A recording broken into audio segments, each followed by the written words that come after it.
I do have to say, you know, you come in here, I'm your favorite leftist, if that's the word you use. I got it all. I say everything you want me to say. I reaffirm your biases. I help you understand the world. I offer some blazingly insightful truths and insights and truth sites. I don't like people that use the word truth. It's a concept I think is over applied. But I'm not anymore. I watched the GOP debate. I watched it. I'm a Doug Burgum now. The guy with the eyebrows. I'm a Doug Burgum. I've joined the Gum Guzzlers. Doug Burgum, gum guzzling Doug Burgum. We guzzle for gum. Doug Burgum. In fact, did you know his middle name is Sorghum? You probably didn't know that. He's just some weirdo that made a lot of money, cheating people somehow, probably. I don't know. Got rich. That's what that means. And bought his way into the East Dakota governorship. I have no idea, but I'm in now. He was very persuasive. He won the debate. Doug Burgum won the debate. Okay, gumguzzlers.com for information on how to join up and help him take back the White House so we can make America gum again. All right, Doug Burgum, true hero. Yep, I wrote down the sorghum joke. I tweeted it. That's right. So the whole thing with this debate shit, I don't have a bunch of clips. I have some Vivek. We got to go after Vivek. Nobody likes that guy Vivek, except Republicans. He seems to be emerging now that it's 5 o'clock here on August 24th. It seems to be that he's emerging as the winner of the debates. I mean, the real winner is Doug Burgum, obviously, and America. When the Bergumaniacs get into power again, when the Gum Guzzlers take over, and he makes me the chief of gum guzzling, then America will truly find its true potential. We guzzle so much gum because that's what those big eyebrows are for. So Vivek Ramaswamy is looking to be the winner of the debate. I hate this whole concept of winning these things. There's such fucking jokes. This whole debate culture is just bonkers. So Vivek made some big waves. This guy jumped in the pool and he made a big old splash. He's been sort of trending up. And this happens, the easiest prediction in Republican or presidential politics.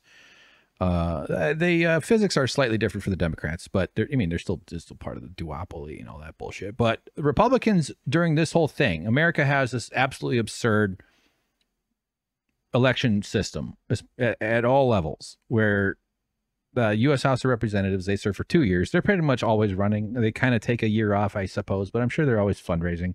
I'm sure it's always on their mind. The elections go on forever. Senators serve for 6 years. They definitely get maybe a 2 or 3 or 4 year respite, but of course they're still all part of the party machine and the apparatus and the entire deal. So they're always running, and they have to be conscientious of that. Ted Cruz has to get his podcast posted on the correct, feeds. I'm sure he edits it himself. Knows a lot about RSS. The presidency is every 4 years, and the Supreme Court motherfuckers are there for life. That's utterly crazy. How about 10 years? And then they get appointed, or they have to some sort of review thing. Huh? How about they have to do the American Ninja Warrior course? That would be fun. Fix an RV. Give back all the bribes that they take. Clarence Thomas is just like pumping, he's just raking it in with all the gifts and the luxury stuff. Those guys are all such fucking corrupt. It's horrible. But in the presidency, I don't, again, no one ever really stops campaigning, but these election seasons are years long, 2 years-ish. It's still really early. This is summer of 2023, and the election's not until November of 2024. We're like 15 months out, and we're doing debates. It's just crazy. Like, one of the major reforms, the Democrats tried to pass a thing called H.R. 1, House Resolution 1. I think they were generally, since I'm sure their donors and many of them were quite happy that it didn't go through. It would have strengthened a lot of voting, it would have federalized a lot of voting rules and expanded early access vote. Like, it was a lot of stuff. The Republicans fought it tooth and nail. And there's been cases in the recently where they've, and I think I saw a judge block this one finally, where I think it was Georgia, where they had made it illegal to give someone water if they're standing in line outside a polling station, to bring them a snack and some water, because they do all these things to make you have to stand in line for hours and hours and hours and hours, because they're heavily anti-democratic.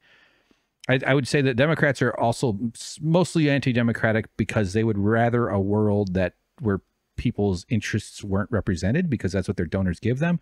But the Republicans are just outright fascist about it. So they tried this. The Democrats proposed H.R. 1, which had a lot of strengths, but I don't think it did anything for shortening the election season. That's what we need to do. Elections in Canada, I don't know exactly how it works. In England, they like call for they're like, all right, let's have an election now. And then they're like, all right, 8 weeks from now, we'll do an election, you bloke.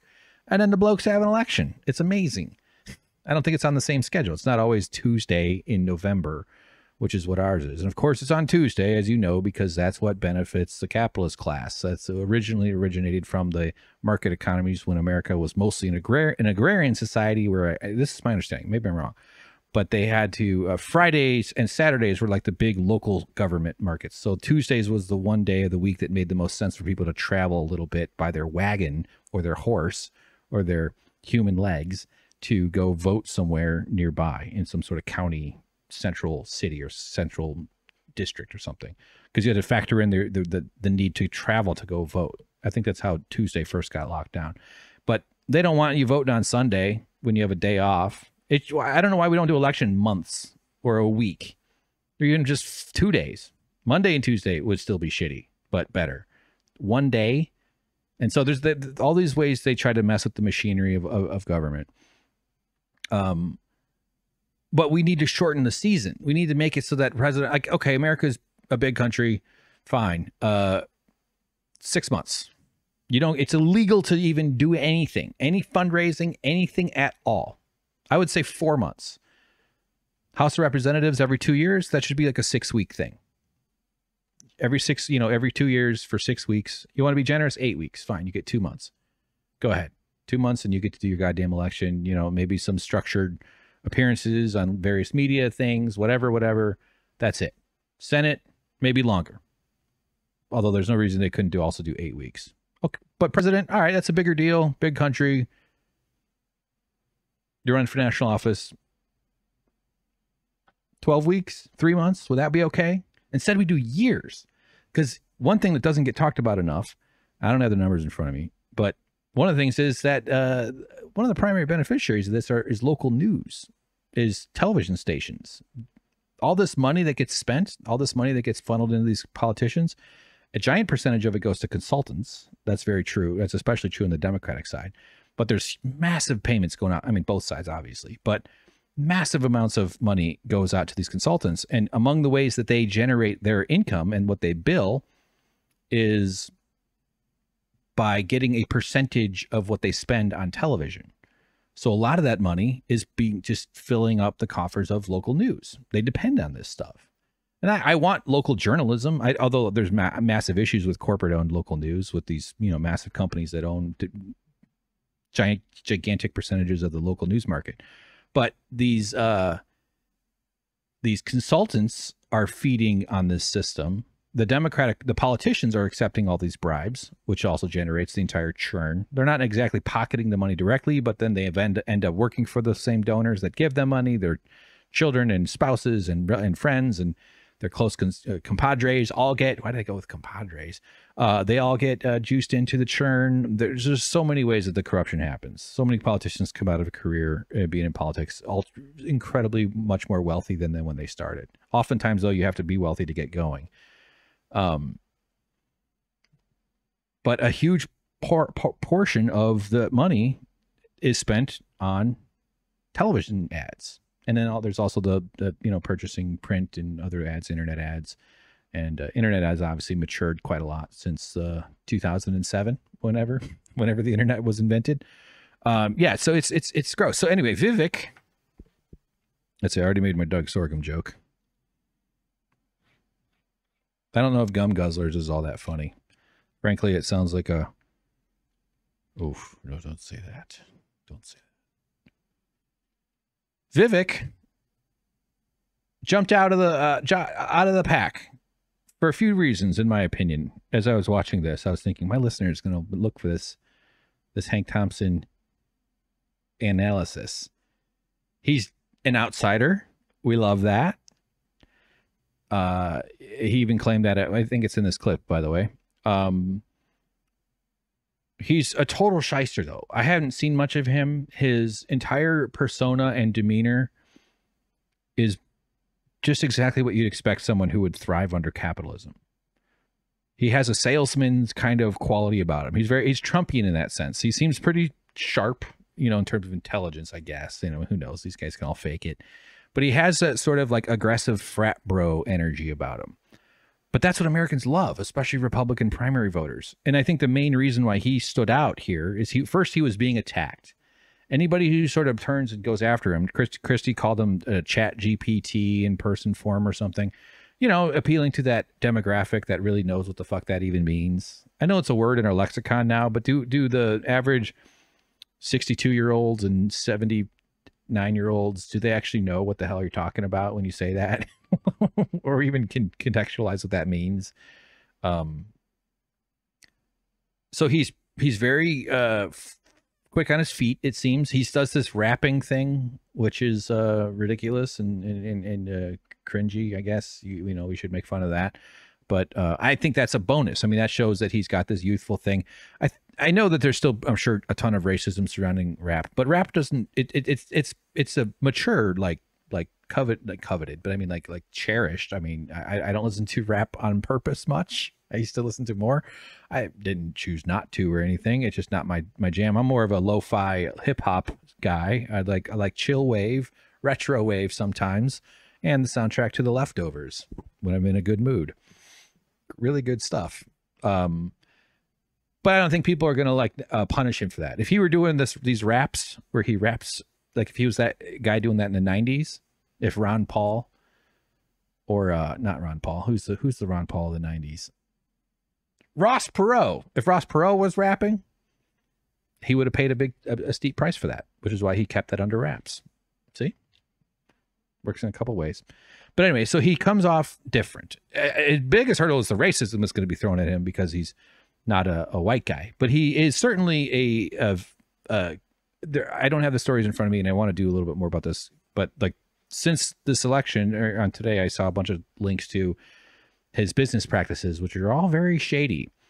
Investors getting, you know, burned by these investments. He made his money in pharmaceutical technology stuff and like medical care shit. So just another parasite on the backs of regular Americans, on a culture and a society that doesn't care enough about its people to prioritize health in their service of healthcare system, including all the various wings of that, which would include research and pharmaceutical production and research and all the other ways we could actually just incentivize people to do what people like to do, what people's instincts tell them to do, which is look after each other in a way that benefits everybody. But instead we convert all that into this gigantic profit-making thing for vultures like him. It's just a huge whale carcass on the bottom of the ocean. And these guys are just those gross, you know, mushrooms, crabs that feed on it, that just, and they swell themselves up with it. So he's made a ton of money. I'm not sure if he's a billionaire. He's very rich. But he just everything about him stinks like any old vampire capitalist you've ever heard of. And that's why they're going to like him, because he's successful. But I think the two main things first of all, well, I guess before I say the two main things is he's very quippy. He just does little like sound bites. He's good at that. He's got this 10 Commandments thing, so he's appealing to that religious stuff. I don't know where he falls on the religious beliefs scale. I'm sure he'll probably talk about how Christianity is wonderful because he's an American politician now. But he communicates very effectively the way good con men do, the way good salesmen do. And I think the two primary things, they're sort of the two sides of the same coin, is the stuff that made Trump such an appealing person to these right-winger primary voters, is that he is being attacked, so they're going after him, which makes him seem like he's on the top of the pile, whether he is or he isn't. I think DeSantis is currently still polling high. DeSantis is just the biggest weenie. I don't know how anybody sees that guy is like, yeah, this is the kind of dude we, you know, but also who can parse out what the Republican voters look for? I mean, these people gave Donald Trump nuclear weapons. They saw Donald Trump and thought that's the guy. That's our dude. All of that generally just speaks to the desperation built into American society, that we're so desperate for anything that's just not whatever they think is business as usual. Of course, within the framework of not actually identifying the problem as being simply that all of society is designed to maximize the conversion of stress into currency. That's what it all is. And it's all about the mechanisms they use are just mechanisms of sustaining leverage over others in their ability to stand up for themselves or negotiate. Essentially just defining the parameters of consent, which is what a hierarchy is. That's basically another way of describing the machinery of hierarchy. So I have a whole thought about a bunch of that stuff. But so Vivek is getting attacked by these guys. They're going after him, which makes him seem a threat. But the thing he doesn't do is he doesn't recoil, at least during this debate. I'm basing it on that. He kind of punches back. People like a fighter. People they love Trump for that reason. You couldn't really pin him down. He didn't get defensive. I mean, he's incredibly weak-skinned and weak-skinned, thin-skinned, and weak in all the ways that a fancy lad like him would be. And I'm sure there's probably a lot of that in Vivek's past or in Vivek's future. He's younger than me. He's in his late 30s or something. But he takes the hits and then he hits right back, it seemed like. And that, because no one's actually taking in information from this. They're absorbing spells. And this isn't unique to the right, but this is all just like spell casting. The fact that they give them 30 seconds to have to say something, 45 seconds, and then we call this a debate. It's just what we call a debate is just so ridiculous. I don't want to get too pedantic about it. I guess this is what a debate is in our kind of bizarre, court. This is like court creatures, the people who are like around. The politicians of Game of Thrones are the people who are standing around waiting for Joffrey to murder one of them. The court, the palace critters, the palace people, the aspiring I almost said demigorgons. I don't know why I was going to say demigods either, but they're all aspiring to power. They're all egotistical, psychopathic narcissists because that's what our society selects for. The people we put in charge are those who are most willing and capable of benefiting from a system that converts stress into currency.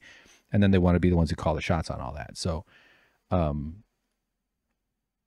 but they rewarded Donald Trump for standing up and for fighting and for just kind of following his natural character. His abilities are obviously, I mean, as a communicator, as much as he is a complete fucking moron and a utterly terrifying concept of giving a person like that any kind of power. I wouldn't trust Donald Trump to plan a trip to the store, let alone run a country like this. It is kind of fucked up that the only two jobs Donald Trump is capable of are qualified to do are president and CEO. The two powerful, two top of the heap. Just he gets to be top of the heap, or he would be completely useless. That guy couldn't microwave a bag of popcorn if he tried. It's just crazy. But anyway, Vivek is employing a lot of these rhetorical techniques, but he did get pinned down. Let's watch this. This will be our first audio here. He did get busted for his what he said about climate, and it actually is kind of incredible that they even mentioned climate change. There'd been times, at least to my recollection, where I don't know if it's ever been brought up. I'm not claiming it literally hasn't. I don't have the data, but that the fact that they're just talking about it. Look at this slime ball tie. Anytime you tie your tie real big, like real wide like that, and it's a little bit satin, like a little shiny, don't trust. Nope. Sorry. But here's what he said about climate change. It's a little hard to hear. Someone talks over him. So I'll tell you what he says if you can't hear it. Let us be honest as Republicans. I'm the only person on the stage who isn't bought and paid for, so I can say this. The climate change agenda is a hoax. The climate change agenda is a hoax. So the climate change, he says something. I don't quite get it, but he says it's a hoax. He is insisting it's a hoax. Anybody talking about climate change or anybody concerned about climate change is lying to you. Anybody concerned that storms are getting stronger, hurricane season's getting longer, rivers are drying up, temperatures are going through the roof. And you know what they did the day after this? This was taped in Milwaukee. I don't have the thing in front of me, but they closed schools because it was too hot. They canceled school. Apparently, it's early in the school season. COVID is going to wreck society after all the kids go to school and get COVID and give each other COVID and bring it back home. It is going to tear through society. It is not going to be good. But they canceled school because the heat index is the way it was over 110 degrees, 114, 115 degrees. More and more that's going to happen. And if you really want to get freaked out about it, look up what a wet bulb threshold is. It's where you don't have to look it up. I mean, you'll get a better answer if you look it up than listen to my bullshit. But it's basically the point where evaporation stops cooling your body. We rely on evaporation. This amazing thing happens where liquid becomes gas. And in that little bit, there's a tiny bit of energy lost. The gas is slightly less entropic or more entropic. I get so confused. But it's not an even energy transfer. There's just a little bit lost heat that radiates away from you. So evaporation cools you off. The net effect is that the thing where it is losing the liquid on its surface in the form of gas, that it goes away. It's not that the water cools off. It's just that the process of going from liquid to gas uses up a little bit of energy, and that's what cools you off. And the wet bulb effect means that you've reached a point where that stops working. I'm not sure if it means that nothing evaporates anymore. I think it's pretty much that. And so you're not able to cool off at the rate that you need to. And then your body starts heating up. And that's very, very fucking dangerous. And if that happens on a mass scale in some regions, you're going to get massive amounts of people just like croaking overnight or something like that. Look it up. Put Reddit in front of your Google search, by the way. That's the only goddamn website that has anything useful anymore. Google sucks these days, right? I know I'm not the only person that has sort of noticed that. You kind of just take it for granted because it's sort of been this fixture for so long. So let's get it. So I do want to just say, he says this line about he's the only one not bought and paid for. Sure, Vivek, let's see who's buying and paying for you. I don't know what he's saying. You know, maybe he's refusing all donations. I'm the only person on the stage who isn't bought and paid for, so I can say this. The climate change agenda is a hoax. I like that. Someone's like, whoa, that's too far, buddy. I am being bought. Don't use that term in the past. That is still an ongoing process. I don't sell myself forever. I will threaten my donors with benefiting one of their competitors, and that will gin up money for me. A lot of the ways that politicians get donations out of their corrupt rich people is they're being paid not to do stuff. But a lot of times it's like they're indicating that they might be leaning towards doing something that might increase regulations or might benefit some other competitor in some other part of the county or something like that. And oh, wouldn't you know, I'll let you know that might happen, and then the money starts flowing in. And I mean, the ways these sort of feedback systems operate within these channels is definitely not available to you or myself. I've just been around watching this shit forever, but I kind of understand it, and I kind of get human nature, despite having a terrible human nature of my own. I actually have a very good human nature. I just have a very bad connecting with humans nature. That's the part I struggle with. I realized, just as quick aside, I have very good social skills. I can be very funny and very charming. I can be very attentive. I can listen to your bullshit. I can share an interesting anecdote, but I have terrible socializing skills. So I have all the tools, but I'm just a clumsy juggler. I don't know how to socialize. I've always been horrible at networking. I mean, you know, yeah, I struggle with boundary detection. So I'll say things that are inappropriate. I'll realize it and then try to fix it or something or not, then obsess over that. Or I'll think something I said that wasn't inappropriate was inappropriate, and I'll get obsessed about that, and I'll think about that for years. My brain, and I research, I heavily, like, not every single conversation, but I live in my brain in terms of, like, I'll have entire interactions with people all in my imagination, either in anticipation of a conversation or in regret or some sort of reanalysis of a conversation. It's, yeah. Okay. So Vivek is going to have his turn in the spotlight. I was trying to say that earlier. He is someone that is going to enjoy a bump from this. I don't think these things matter as much as they used to. At least the ways that the soundbite machine kind of kicks into gear. Because, like, say, in the 80s and 90s, there was only 4 or 5 outlets. There was newspapers and magazines carried a lot more weight in the whole thing. And now we have websites and internet and podcasts and sound bites. But the market is so fractured. The audiences are just barreled up in their own little weird little worlds, and everything gets chewed up and spit out in different ways. It's like a gigantic, some sort of multi-limbed creature that is spawning new limbs, losing old limbs at a rapid rate, but it's just got buttholes everywhere. It's just like a big old Play-Doh thing. Just that was a pretty good sound effect. So that's what the internet is now. And it's gross and it's fucked up. So here's what he says. So climate change is a hoax. The climate change agenda is a hoax, and we have to declare independence for it. Independence. I didn't quite catch one of the words he was using there. But then people were pointing out that he also said this. Climate change is also real, by the way. Climate change is also real. This guy's got a lot of coked up energy in him too. Yeah. Shyster. My bullshit detector just goes. That's what it does. About the climatism piece of this. When I talk about climatism and COVIDism, I'm not denying the underlying reality of COVID. I'm not denying the underlying reality that global surface temperatures are going up, and in part due to human activity. Oh, in part. They always gotta say it's not just human activity, even if it wasn't human activity, which it very clearly is. Even if it wasn't, though, shouldn't we do something about it? As if that's a reason not to try to do anything about it. That's one of those arguments that I find just like, well, okay, let's just give you that it's not. We should still try to not all die and have food to eat. But what I'm denying here and rejecting is the religious fanaticism to say that needs to be the end-all, be-all purpose of human action. I'm not discounting important questions like how and whether we combat climate change and when. Suddenly it cuts to him on a different show for you, those of you that aren't watching. And he's right next to a bunch of energy stocks, a bunch of oil companies. These things that are just like wrecking the planet. And they've known about climate change for decades, these places. They all have internal documents that show that. And in what time frame we do it.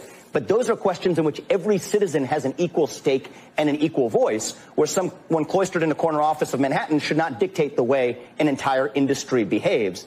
Settling that question through four. Was that all the same? Yeah, those are very different. Yeah, so he acknowledges that it's real, but he calls it a hoax and thing because these guys don't give a shit about the audience. They don't respect anybody who they're talking to. All it is just spellcasting, as I was saying earlier. You have 30 seconds, you have 45 seconds, that maybe, and are you going to slip up? It's basically just we're looking for gaffes, and we're also seeing how they can transmit manipulation through the television, and then via the medium of the internet and the way it all gets chewed up, including that's exactly what I'm doing now. I'm going to put some of this shit on the internet too. I've been failing on the internet for so fucking long. I've actually had a few things that I look to that help me keep my head in the game, or my interest in doing this, because yeah, it hasn't all been complete failure. But I want to reach a point of success. But unfortunately, when you reach the kind of success where you can like live off doing this, that means you usually have you've reached a point where there's a lot of negative blowback too, where people just start giving you death threats and threatening you with all sorts. It's such a rotten place. Now, among the reasons we need to work on the mental infrastructure and the emotional infrastructure of our entire world, the ways that people express their own internal pain by bleeding it through their thumbs or their keyboard into another person's screen and, mind that way. It's a very strange thing that's going on with this whole internet world of the ways that our brains and souls are, I don't think, equipped for this kind of shit, for internet in general. So here's what he said. The climate change agenda is a hoax. And climate change is also real, by the way. Okay, asshole.